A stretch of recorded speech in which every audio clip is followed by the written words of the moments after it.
Hey, how you doing? This is Adam Post, publisher of more than 1,000 comic books and marketing expert covering woke diversity, equity, and inclusion fraud stealing $4 billion from Facebook. Yes, it's that easy. If you go over and you take a job at Facebook, they will allow you to play around with their checkbook and steal millions of dollars. Let's get into the story. Before we do, please be sure you are subscribed to the channel.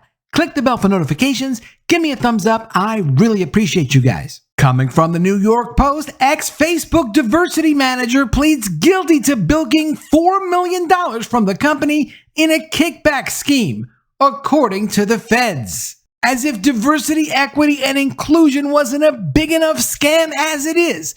Somebody gets control of the checkbook and they start writing checks to their friends. A former Facebook diversity program manager. Now, this isn't the head of diversity for Facebook. This is just one of their diversity managers. She pleaded guilty to scamming the social media giant out of more than $4 million through a scheme in which she faked business deals in exchange for kickbacks, according to the Justice Department. And don't get me wrong, I don't like Mark Zuckerberg. I don't like Facebook.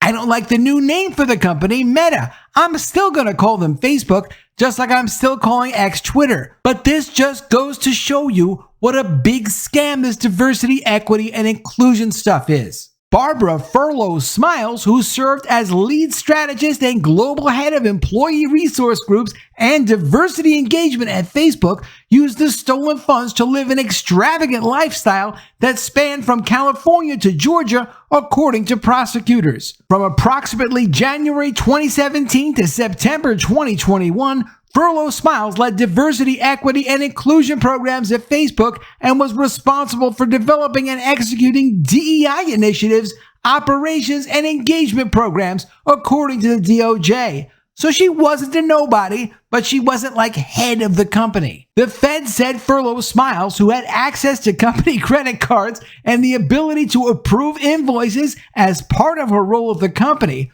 caused Facebook to pay numerous individuals, including her friends and relatives, quote, for goods and services never provided to the company. You could have just made up some kinds of goods and services. You can't just steal money out of the company, produce no invoices. I mean, even if she had her friends and relatives come in and just talk about their own personal racism or experience, whatever, none of it is productive. None of it is useful, but at least have people come in and talk to other people or something. Give a seminar, and then technically it's not fraud if you give a seminar. She needs better attorneys. Those individuals would later funnel kickbacks to Furlow-Smiles. Those allegedly recruited to participate in the kickback scheme included some of Furlow-Smiles' former interns, her university tutor, a hairstylist, babysitters, and nannies, the federal prosecutors said.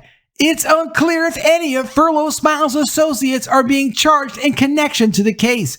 They certainly should be charged if they were involved in a total fraud. She also misled Facebook into sending money to entities that did not provide kickbacks, including nearly $10,000 to an artist who created specialty portraits and more than $18,000 to an unnamed preschool. You can just imagine the nonsense these companies pay for that's actually part of their diversity, equity, and inclusion programs. The millions and millions of dollars that aren't considered fraud because they at least deliver something to promote the diversity agenda, which of course is not productive for the company either. To avoid scrutiny, Furlow-Smiles would submit fake expense reports claiming the individuals were vendors at Facebook events who had helped with the marketing or provided merchandise. When you get to the point where you're producing fake expense reports, then you're in trouble. You should never go that far in trying to take advantage of a company. Furlow-Smiles abused the position of trust as a global diversity executive of Facebook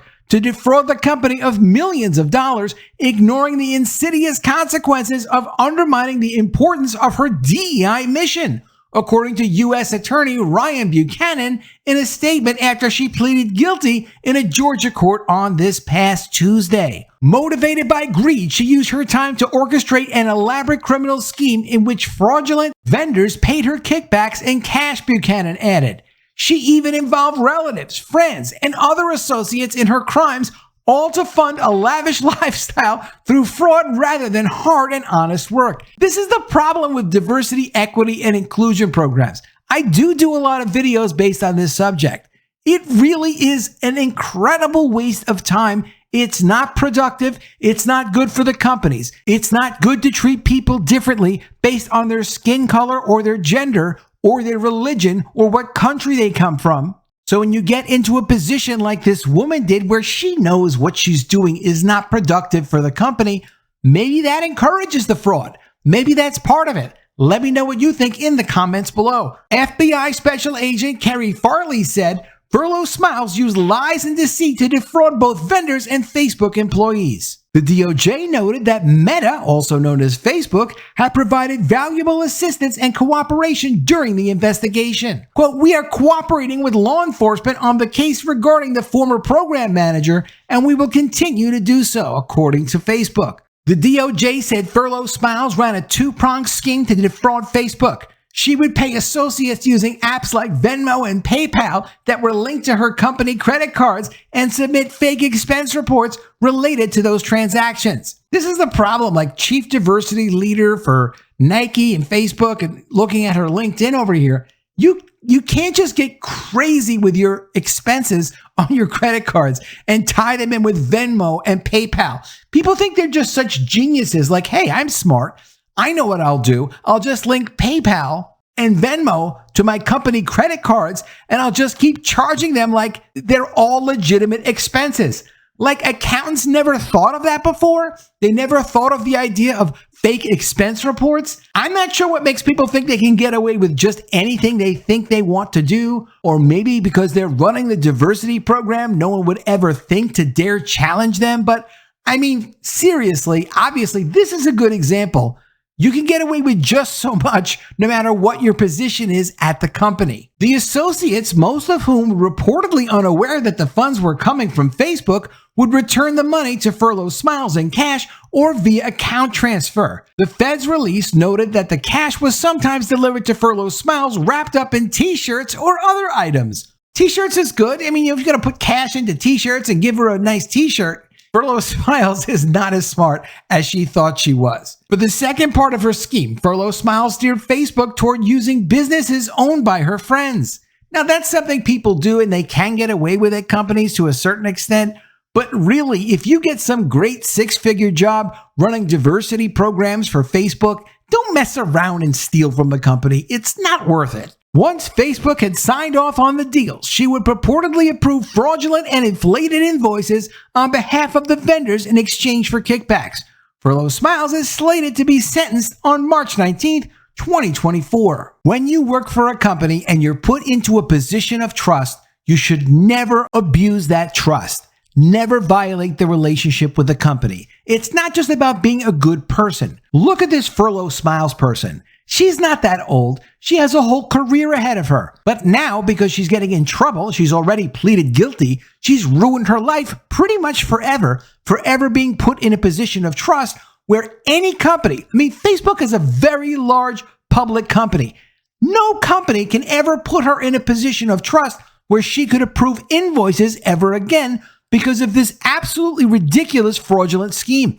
She's already running diversity, equity, and inclusion programs for Facebook, which means there's really no accountability for anything ever being productive with what she's doing.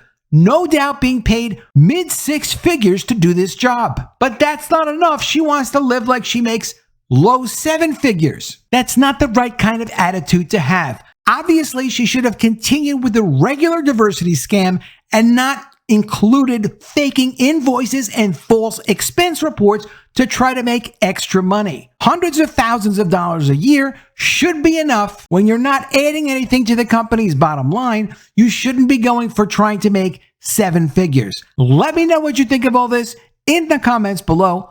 Always love to see your ideas. Please be sure you are subscribed to the channel. Click the bell for notifications, give me a thumbs up, and I'll see you again soon with another video. And if I don't see you, I will miss you.